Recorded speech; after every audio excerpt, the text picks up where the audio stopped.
दोस्तों आज हम श्रीलंका देश की बात करने जा रहे हैं। ये देश भारत का पड़ोसी देश है। आप यहाँ के किसी भी बीच पर बैठे तो माने किसी जन्नत में है, जहाँ शाम के समय सनसेट देखने का अलग ही मजा है। अगर आप कभी श्रीलंका जाएं तो आप ये नजारा मिस मत करिएगा। दोस्तों यही नहीं, यहाँ की ठंडी हवा और बीच लाइफ आपको अपना दीवाना बना देती है। श्रीलंका का दृश्य आते ही हमारे जहन में लंका दहन का दृश्य घूमने लगता है। दोस्तों हनुमान लंका दहन करने के बाद श्रीलंका के ऊपर से उड़े चले जा रहे थे। स्वर्ण की लंका धू धू कर जल रही थी और लंका जहां का रावण इस कदर अत्याचारी था कि उसने देवताओं तक को अपने कब्जे में रखा था, उसे भगवान राम द्वारा दंडित करने का दृश्य हमारे जहन में आता है। कहा जाता है कि श्रीलंका में आज भी रावण की गुफा है जहां उसने तपस्या की थी। इतना ही नहीं, जहां रावण ने सीता को हर के रखा हुआ था उसके पास एक जन्ना भी है, जहां की चट्टानों पे अभी भी हनुमान जी के पैरों के निशान है। श्रीलंका का नाम श्रीलंका कब पड़ा आपको लग रहा होगा कि कई सालों से होगा, शायद, लेकिन दोस्तों ऐसा नहीं है। 1972 से श्रीलंका नाम से जाना जाने लगा। उससे पहले जब 1505 में पुर्तगाल के लोगों ने इस देश को ढूंढा तो उन्होंने इसका नाम सेलाऊ रखा, लेकिन जब ब्रिटिश के हवाले जब ये देश आया तो उन्होंने इस देश का नाम सिलोन रख दिया। ये देश एक छोटा सा द्वीप है जिसका कुल एरिया 65,610 स्क्वायर किलोमीटर है, लेकिन इस छोटे से देश में भी इतनी चीजें हैं जिन्हें देखते देखते कोई बोर नहीं होता। दोस्तों हमारे देश की तरह ही श्रीलंका में भी अलग धर्म के लोग रहते हैं, जिसमें बुद्धिस्ट सबसे ज्यादा संख्या में है। उनके अलावा क्रिश्चियन, मुस्लिम और हिंदू भी इस देश में रहते हैं। देश की कुल आबादी है 2.1 करोड़, जिसमें 70% बुद्धिस्ट है, 14% हिंदू, 7% इस्लाम धर्म को मानने वाले, वहीं 9% आबादी ईसाई धर्म को मानने वाली है। मुझे लगता है कि उनमें से आधे लोगों को पता होगा या लगता होगा कि श्रीलंका की राजधानी है कोलंबो, लेकिन आपको बता दें कि यह गलत जवाब है। श्रीलंका की वर्तमान में राजधानी है श्री जयवर्धनपुरा।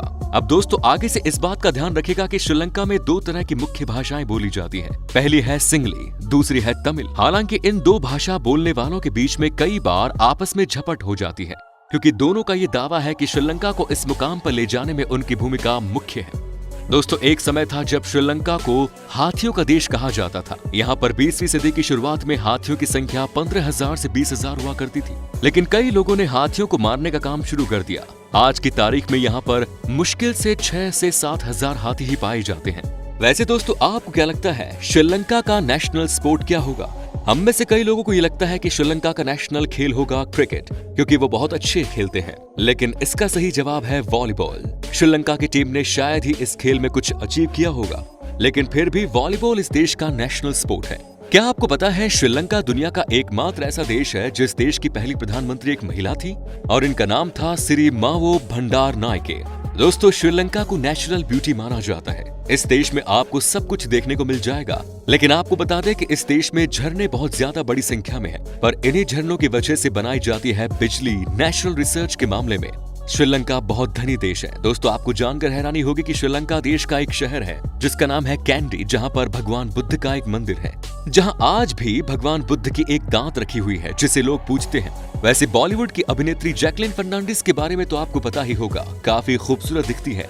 श्रीलंका की रहने वाली ही है वो। आपको शायद पता होगा ये बात दोस्तों, भारत के कुछ राज्यों में बांग्लादेश में चावल ही मेन आहार है वहाँ के लोगों के लिए। वैसे ही श्रीलंका में भी सिर्फ और सिर्फ चावल ही खाया जाता है। यहाँ के लोग तीनों टाइम चावल ही खाते हैं। यहाँ पर चावल और कड़ी लोगों को सबसे ज्यादा पसंद आता है, क्योंकि श्रीलंका में एक द्वीप है जहाँ नारियल के पेड़ आपको हर तरफ नजर आएंगे। इतना ही नहीं, यहाँ के नारियल दुनिया के सबसे बड़े नारियल होते हैं। कहा जाता है कि श्रीलंका के नारियल 20 से 30% बड़े होते हैं किसी दूसरे देश के नारियल के मुकाबले।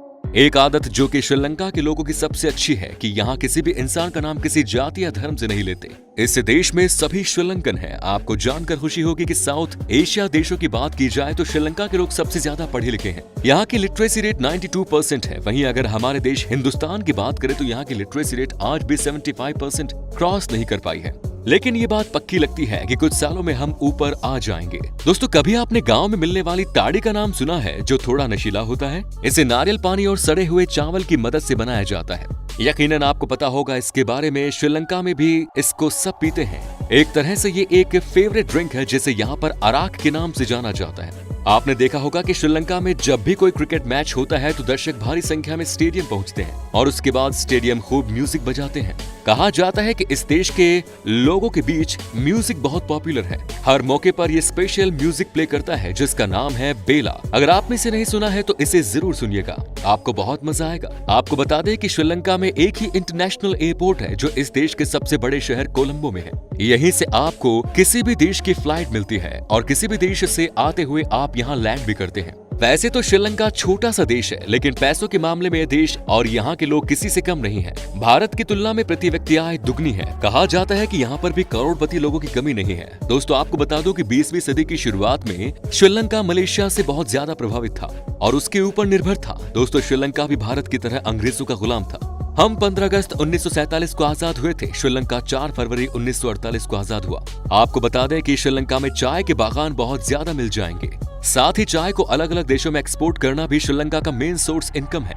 ये दुनिया के टॉप 5 चाय के एक्सपोर्टर देशों में से एक है। लेकिन 2016 आते आते श्रीलंका ने अपने आप को आत्मनिर्भर बनाने के लिए कई बड़े कदम उठाए। हालांकि कहा जाता है कि श्रीलंका की हालात आजकल बहुत ही ज्यादा खराब है।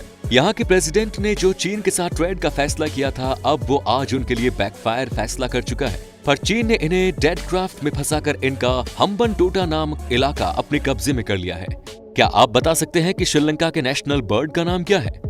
तो दोस्तों ना तो तोता है और ना मैना। दोस्तों यहाँ का नेशनल बर्ड है जंगली मुर्गी। इस मुर्गी बड़े चस्सी एक्सपोर्टर देशों में से एक है। श्रीलंका में साफ सफाई को लेकर लोगों में बहुत जागरूकता है। कहा जाता है कि यहाँ की सड़कों पर गंदगी न के बराबर ही मिलेगी। कई लोगों का तो कहना है कि यहाँ के लोग इतने समझदार हैं कि आज के दिन ये देश सिंगापुर को सफाई के नाम पर टक्कर दे सकता है। दोस्तों इस देश की जनसंख्या तकरीबन 2 करोड़ के आसपास है, लेकिन आपको बता दें कि हर साल इससे कई ज्यादा संख्या में लोग घूमने जाते हैं। श्रीलंका की शाम को एशिया की सबसे बेहतरीन शाम कहा जाता है। श्रीलंका में बहुत ही कम ऐसी डिशेस देखने को मिलेगी जिसमें नमक और काली मिर्च का इस्तेमाल न देखने को मिले। दोस्तों आपको हर खाने में ये 2 चीजें तो देखने को मिलेंगी ही मिलेंगी। इन दोनों के बगैर श्रीलंका के लोगों का काम ही नहीं बनता। आपको जानकर हैरानी होगी कि इस देश में सेलफोन को किसी और ही नाम से जाना जाता है। जी हाँ दोस्तों, श्रीलंका में सेलफोन को ससेल टेल कहा जाता है। ये अपने आप में खुद ही एक अनोखा नाम है। दोस्तों क्या आपको पता है श्रीलंका में किसी गुड लुकिंग इंसान को क्या कहा जाता है? ये बात सुनेंगे न तो आप अपनी हंसी नहीं रोक पाएंगे। श्रीलंका में किसी हैंडसम आदमी को मचान कहा जाता है। ये वहाँ बड़ा VIP सा लगता है। अगर आपका भी कभी श्रीलंका घूमने का प्लान है तो आपको यहाँ के इला शहर जरूर जाना चाहिए। पहाड़ों और जंगल से गुजरती ट्रेन और बाहर का खूबसूरत नजारा देखने को इला में ही देखने को मिलेगा। आप यहाँ पर हाइकिंग का भी लुत्फ उठा सकते हैं। शहर छोटा है पर बहुत कुछ है इसमें आपके लिए। आपको बता दो कि यहाँ के लोग बड़े रोमांटिक होते हैं, पर यहाँ पर बता दें कि आपको 6% शादियां ही लव मैरिज की होती हैं। बात तो सही है, जिस देश की शान ही इतनी अच्छी हो वहाँ के युवा कैसे रोमांटिक नहीं। वैसे कोलंबो शहर में कई नाइट क्लब है जहाँ पर ज्यादातर युवा अपने शाम को रंगीन करने आते हैं। तो दोस्तों जब भी मौका मिले आप इस खूबसूरत देश की सैर जरूर कीजिएगा। धन्यवाद।